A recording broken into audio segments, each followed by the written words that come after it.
بسم اللہ الرحمن الرحیم۔ السلام علیکم۔ حضرت داؤد علیہ السلام کی قوم کے 70,000 آدمی عقبہ کے پاس سمندر کے کنارے ایلا نامی گاؤں میں رہتے تھے، اور یہ لوگ بڑی فراخی اور خوشحالی کی زندگی بسر کرتے تھے۔ اللہ تعالیٰ نے ان لوگوں کا اس طرح امتحان لیا کہ ہفتے کے دن مچھلی کا شکار ان لوگوں پر حرام قرار دیا، اور ہفتے کے علاوہ باقی دنوں میں شکار حلال فرمایا۔ مگر اس طرح ان لوگوں کو آزمائش میں مبتلا فرمایا کہ ہفتے کے دن بے شمار مچھلیاں آتی تھیں اور دوسرے دنوں میں نہیں آتی تھیں۔ تو شیطان نے ان لوگوں کو یہ ہیلا بتایا کہ سمندر سے کچھ نالیاں نکال کر خشکی میں چند حوض بنا لو، اور جب ہفتے کے دن ان نالیوں کے ذریعے مچھلیاں حوض میں آ جائیں تو نالیوں کا منہ بند کر دو، اور اس دن شکار نہ کرو، بلکہ دوسرے دن آسانی کے ساتھ ان مچھلیوں کو پکڑ لو۔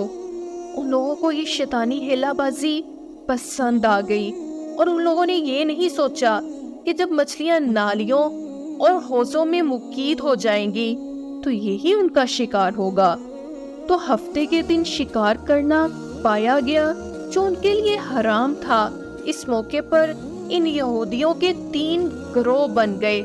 کچھ لوگ ایسے کہ اس شیطانی ہیلے سے منع کرتے رہے اور ناراض اور بیزار ہو کر شکار سے باز رہے، اور کچھ لوگ اس کام کو دل سے برا جان کر خاموش رہے، دوسروں کو منع نہ کرتے تھے، بلکہ منع کرنے والوں سے یہ کہتے تھے کہ تم لوگ ایسی قوم کو کیوں نصیحت کرتے ہو جنہیں اللہ تعالیٰ ہلاک کرنے والے ہیں، یہ سخت سزا دینے والے ہیں۔ اور کچھ وہ سرکش اور نافرمان لوگ تھے جنہوں نے حکم خداوندی کی اعلانیہ مخالفت کی اور شیطان کی ہیلا بازی کو مان کر ہفتے کے دن شکار کر لیا اور ان مچھلیوں کو کھایا اور بیچا بھی۔ جب نافرمانوں نے منع کرنے کے باوجود شکار کر لیا تو منع کرنے والی جماعت نے کہا، اب ہم ان لوگوں کے ساتھ کوئی میل ملاپ نہیں رکھیں گے۔ چنانچہ ان لوگوں نے گاؤں کو تقسیم کر کے درمیان میں ایک دیوار بنا لی اور آمد و رفت کا ایک الگ دروازہ بھی بنا لیا۔ حضرت داؤد علیہ السلام نے غضبناک ہو کر شکار کرنے والوں پر لعنت فرما دی۔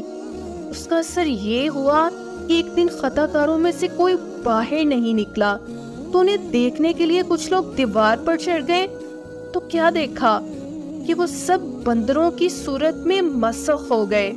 اب لوگ ان مجرموں کا دروازہ کھول کر اندر داخل ہوئے تو وہ بندر اپنے رشتہ داروں کو پہچانتے تھے اور ان کے پاس ان کے کپڑوں کو سونگھتے تھے اور زار و کتار روتے تھے، مگر لوگ ان بندروں کو نہیں پہچانتے تھے۔ ان بندر بن جانے والوں کی تعداد 12,000 تھی۔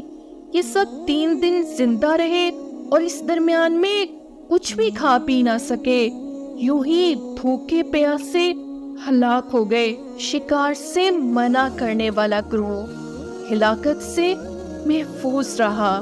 ویڈیو اچھی لگی ہے تو لائک اور کامنٹ کریں، فرینڈز اینڈ فیملی کے ساتھ شیئر کریں، چینل پہ نئے ہیں تو سبسکرائب کر لیں اور بیل نوٹیفیکیشن آن کر دیں۔ ملتے ہیں آپ سے نیکسٹ ویڈیو میں۔ اللہ حافظ۔